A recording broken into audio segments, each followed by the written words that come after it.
Buen día, mi nombre es Lineidi Ginette Vargas Rivera. El día de hoy vengo a desempeñar el rol de fiscal en el podcast de la sentencia de la vida Victoria Merlano.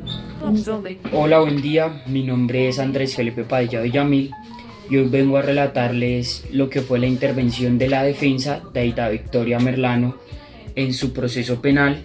Es Daniel Sebastián Mesa y yo voy a ser el juez de circuito en este caso de Aida Victoria Merlano y el otro acusado que es Javier Guillermo Celi. Los antecedentes. Primero, la imputación fáctica. Los hechos de materia de juzgamiento fueron referidos por el juzgado de instancia en los siguientes términos. Se acreditó en juicio que el 1 de octubre del 2019, en la fuga de la excongresista Aida Merlano Rebolledo, quien para ese momento se encontraba privada de la libertad de la cárcel El Buen Pastor de la ciudad, cumpliendo pena de 180 meses de prisión que mediante sentencia del 12 de septiembre del 2019 le fue impuesta por la Sala Penal de la Corte Suprema de Justicia, tuvieron activa participación sus hijos Aida Victoria Merlano Manzanea y el joven EJMM, quien para aquel entonces contaba con 17 años de edad. Se demostró igualmente que en el escenario del cumplimiento de una cita odontológica en el Centro Médico de la Sabana, ubicado en la carrera séptima número 11914 de esta capital, consultorio odontológico 318 de propiedad del señor Mauricio Arango y Sasa, la señora Aida Merlano Rebolledo, se estaba realizando procedimiento de diseño de sonrisa a cargo del odontólogo rehabilitador señor Javier Guillermo Celis Barajas.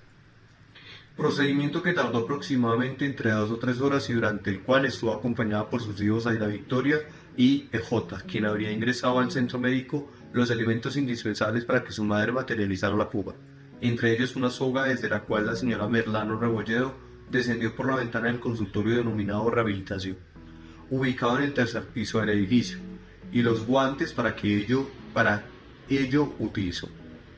Elementos que se ingresaron al lugar en un maletín color negro que en su espalda llevaba el joven en mención, los cuales dejó en el baño ubicados al interior de la oficina del odontólogo Mauricio Arango y Sasa, al cual momentos más tarde entró la privada de la libertad, quien recogió los mismos y los ingresó consigo al consultorio donde se le estaba realizando el procedimiento, del cual a la postre, cuando con sus hijos quedaron a solas, en uno de los extremos ató la soga a un mueble, por la ventana la lanzó al vacío y por ese medio descendió de las alturas al primer piso, de esa manera materializando su fuga.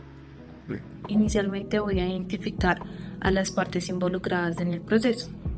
Inicialmente, como lo manifesté, es Aida Victoria Merlano, nacida el 22 de abril de 1999, hija de José Antonio Manzanea y Aida Merlano Rebolledo. De igual forma, está involucrado en el proceso Javier Guillermo Celi Barajas, nacido en Sogamoso, Boyacá, el 3 de agosto de 1970 y de profesión odontólogo. Inicialmente, la Fiscalía le formuló en audiencia de imputación los delitos de fuga de presos y uso de menores en la comisión de delitos.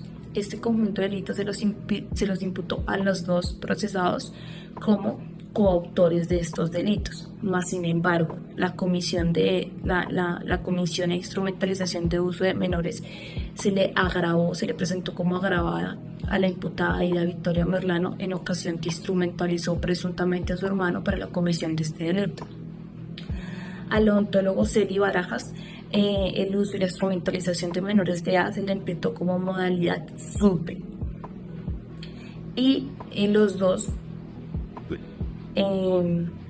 inicialmente no tuvieron medida de aseguramiento, pues la Fiscalía se abstuvo de presentar la medida de aseguramiento.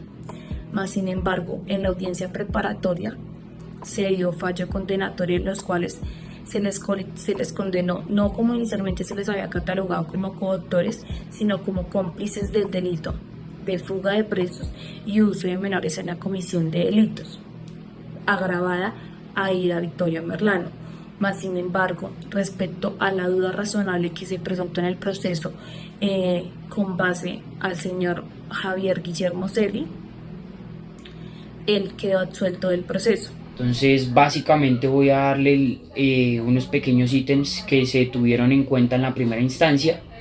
como lo cual y lo fue el primero, que es la falta de prueba de complicidad, ya que la defensa sostiene o sostuvo que la fiscalía no logró demostrar la responsabilidad de Aida como cómplice en el delito de fuga de presos.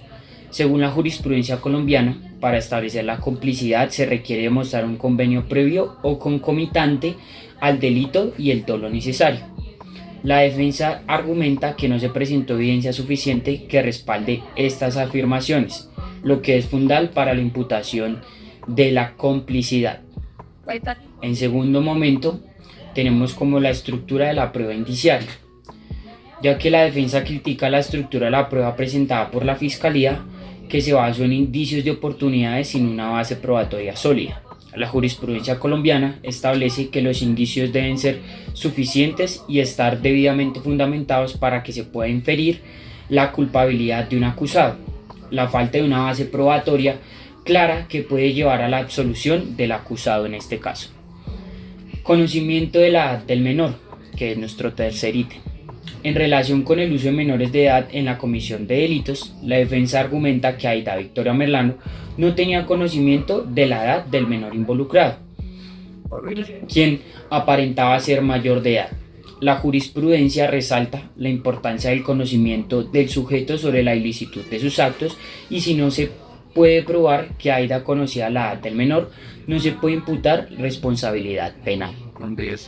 El cuarto ítem es la ilicitud de las pruebas. La defensa también solicitó la exclusión de pruebas por su ilicitud, argumentando que se vulneraron derechos fundamentales como el derecho a la intimidad. La jurisprudencia colombiana protege el debido proceso y establece que las pruebas obtenidas de manera ilícita no pueden ser utilizadas en juicio, lo que puede afectar la validez de la acusación. Y el quinto y último ítem en primera instancia fue el desistimiento de nulidades. Finalmente, la defensa desistió de las nulidades planteadas por violaciones al debido proceso, lo que puede interpretarse como una estrategia para concentrarse en los argumentos de fondo y evitar las dilaciones en el proceso. En primera instancia, después de surtidas las audiencias, que son la audiencia de formulación de imputación, la audiencia de formulación de acusación y el juicio oral, vamos a entrar a analizar el caso de estos dos acusados. Principalmente por el lado de Javier Guillermo Celi, este despacho encuentra que las pruebas que se llegaron al proceso pues no generan una certeza total sobre la responsabilidad de Javier Guillermo Celi en la responsabilidad de los delitos por los que ha sido acusado. Principalmente los testimonios de las personas que fueron testigos pues no llegan a una veracidad completa, y por lo tanto pues existe una doble razonabilidad en cuanto a su responsabilidad. Por lo tanto, este despacho va a proceder con un fallo absolutorio respecto a este acusado. Principalmente hay que analizar que unas pruebas fueron obtenidas de manera ilícita. ¿Por qué? Porque la obtención de las pruebas se allegaron al proceso pruebas como lo dan el video dentro del consultorio del acusado Javier Guillermo, y por lo tanto, como es un espacio cerrado, pues estos videos estarían violentando el derecho a la intimidad tanto de la acusada como de las demás personas que se encontraban en el recinto. Pero por otro lado se allegaron unos videos que son de la recepción del mismo consultorio. Entonces estas pruebas sí se van a aceptar, por lo que la recepción es un lugar público y en varios espacios había señalizaciones de que se estaba grabando. Por lo tanto, estas pruebas van a ser tomadas dentro del proceso. Por otro lado, la Fiscalía siempre le hizo la imputación a Aida Merlano como cómplice del delito de utilización de menores para la comisión de delitos. Y este despacho, pues haciendo el análisis, llegó a la conclusión de que la participación de la señora Aida Victoria Merlano era bastante importante y para la consumación del delito realizado por la señora Aida Merlano Rebolledo, por lo que la Fiscalía debe haberla imputado como coautora y no como cómplice. Pero haciendo cumplimiento del principio de congruencia, se debe seguir con la imputación que hizo la Fiscalía. Por lo tanto, se va a imputar como cómplice y no como coautora. Ahora bien, en segunda instancia, teniendo en cuenta que fueron condenados como cómplices y no como coautores, en segunda instancia esto cambió. Se les agravó el delito a Aida Victoria Merlano. Se le condenó por uso de menores para la comisión de delitos, pero en calidad de coautora, ya no en calidad de cómplice, sino en coautora de la comisión de delitos, y el odontólogo Celi Barajas siguió manteniendo la absolución en el proceso. La Fiscalía indicó que hubo un error en la formulación de la imputación y que ella no tenía las cualidades exigidas por el tipo penal de cómplice, sino de coautora. De igual forma, es importante recalcar que la pena si se le iba a imputar a Aida Victoria Merlano como coautora iba a superar los 160 meses de prisión y por lo tanto no es acreedora a los subrogados penales.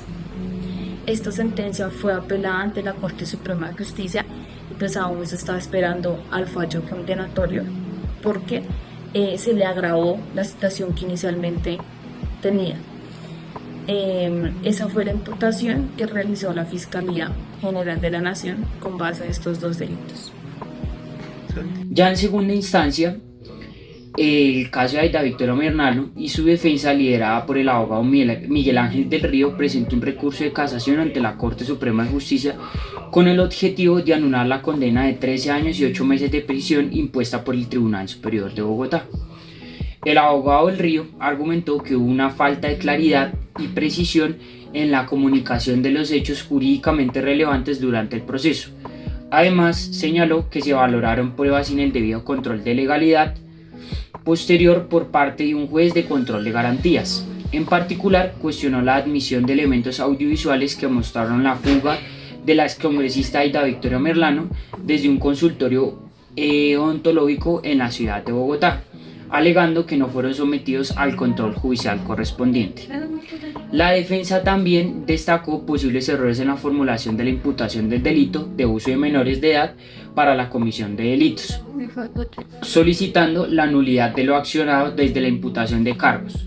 Se argumentó que no se comunicaron de manera clara y precisa las circunstancias de modo, tiempo y lugar relacionadas con la supuesta instrumentalización de un menor.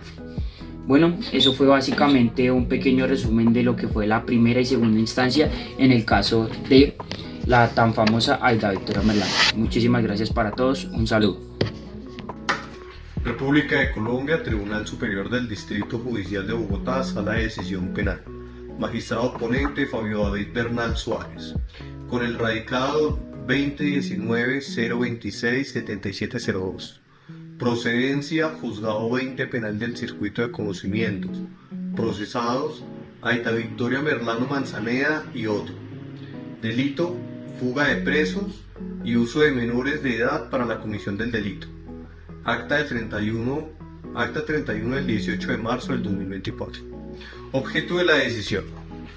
Los recursos de la apelación propuestos por la Fiscalía General de la Nación, el Ministerio Público y la defensa de Aida Victoria Merlano Manzaneda contra la sentencia de trámite ordinario de fecha 13 de septiembre del 2022, a través de la cual el Juzgado 20 Penal del Circuito con Función de Conocimiento de Bogotá le condenó como cómplice de los delitos de uso de menores de edad para la comisión del delito y favorecimiento de la fuga. Por tanto, se resuelve. Primero, modificar los ordinales primero y segundo de la sentencia dictada el 13 de septiembre del 2022 por el Juzgado 20 Penal del Circuito con Función de Conocimiento de Bogotá en el sentido de condenar a la ciudadana Aida Victoria Merlano Manzaneda, identificada con cédula de ciudadanía 1-234-095-758 como coautora del punible del artículo 188 de inciso cuarto del Código Penal, uso de menores de edad para la comisión de delitos y cómplice del delito de fuga de presos, establecido en el artículo 448 y a la pena de 166 meses de prisión y accesoria de inhabilitación de derechos y funciones públicas por el mismo lapso de la sanción principal. Segundo, revocar el ordinal cuarto de la decisión confutada y en su lugar negar el beneficio de la prisión domiciliaria y confirmar en los demás la misma providencia. Tercero, declarar que contra esta sentencia no procede ningún recurso ordinario salvo el extraordinario de casación. Notificadas las partes en estrados, cúmplase y devuélvase a la oficina de origen.